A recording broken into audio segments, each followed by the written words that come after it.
Question po ng mga kababayan natin, ng mga netizens, ang credibility netong bagong pakawala ni na Maharlika, Glenn Chong at si Harry Roque. Yun pong tatlo ang pasimuno ng bangag issue na yan. Mantakin nyo Yung mga pinagsasasabi nyo, yung mga ginagawa nyo, Miss Maharlika, Harry Roque at yung isa pa nga, hindi ba't kayo yung mas mukhang bangag? Ito po, yung bagong pakawala.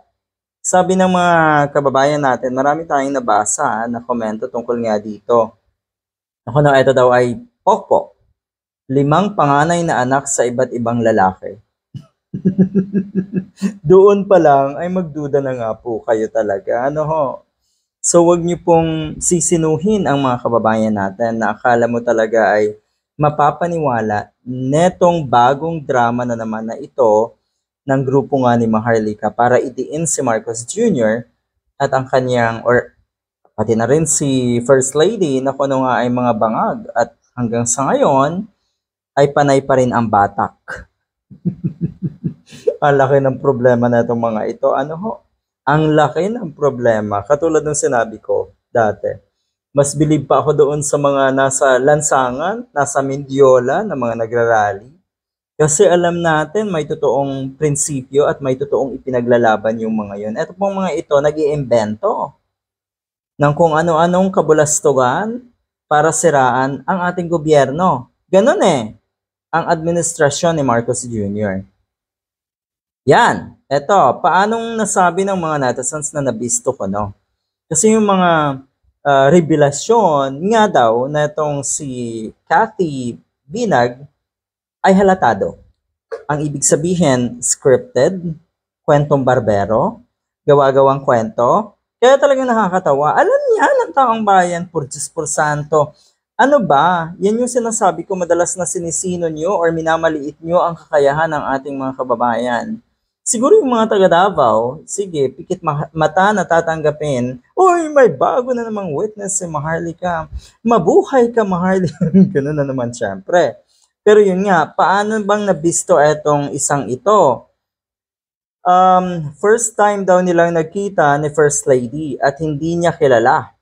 Tapos, inalok daw nga siya ng cocaine. Mantakin mo, bagong magkakilala, inalok agad ng cocaine ng First Lady na isang lawyer. Ang isang pokpok ko,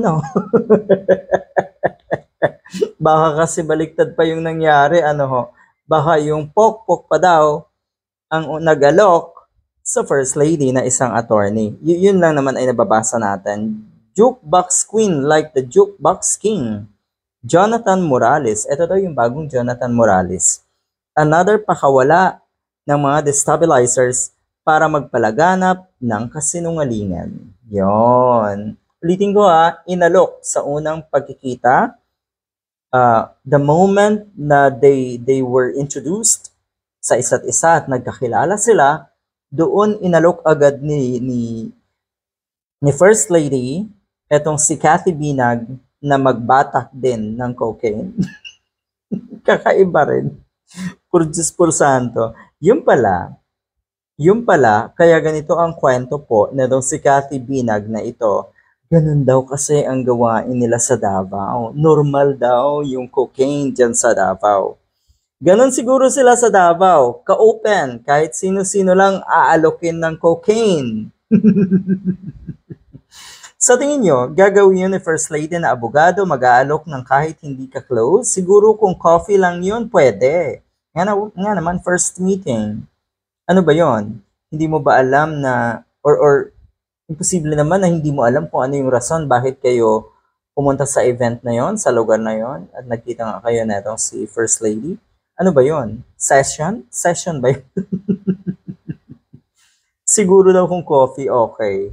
Lokohin nyo ang mga kapwa nyo, shit na mga taga Davao. Tiyak, mapapaniwala nyo. Katulad ng sinabi ko, totoo naman na ang naniniwala lang sa mga ganitong kwento ay yung mga taga Davao, mga pobreng kababayan natin dyan sa Davao City, na talagang nabaluktot na ang kaisipan. Pare-pareho lang daw kasi kayong mag-isip. Maharlika, Glenn Chong, Harry Roque, etong si Cathy Binag, anyway, kung sino man itong damuhong to. Huwag nyo kaming isasali sa kalokohan nyo. Hindi nyo kami mapapaniwala. Yan po ang komento ng taong bayan. Maraming ganyan, ha? Maraming nagsasabi na sino maniniwala sa'yo. Di nga naman, kumpara sa credibility mo. 5 ang panganay mo sa iba't ibang lalaki. Kaya huwag kang manira. Ayan na po. Ayan na po, naglabasan na po ang mga loyalista at hindi pa tatalo yung mga yan sigurado. Yan kasi, talagang gusto niyong subukan ang tibay ng mga loyalista rin. Ano ho, ay kailan lang ba nabuo yung mga diehard na yan? At ang pundasyon na itong mga diehard na yan ay pawang kasinungalingan nga at pagpapauto. So sigurado tayo na mas matibay ang pundasyon ng pagiging supporters na itong mga loyalista sa mga nasa Malacanang kaysa syempre yung mga DDS sa mga Duterte naman. Hindi ka kalinisan, sabi ng isang to. Hindi ka malinis. Kathy Binag. Parehas lang kayo ni Maharlika.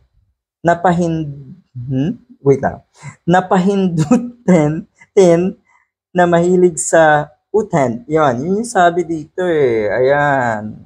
Ayan. Good luck.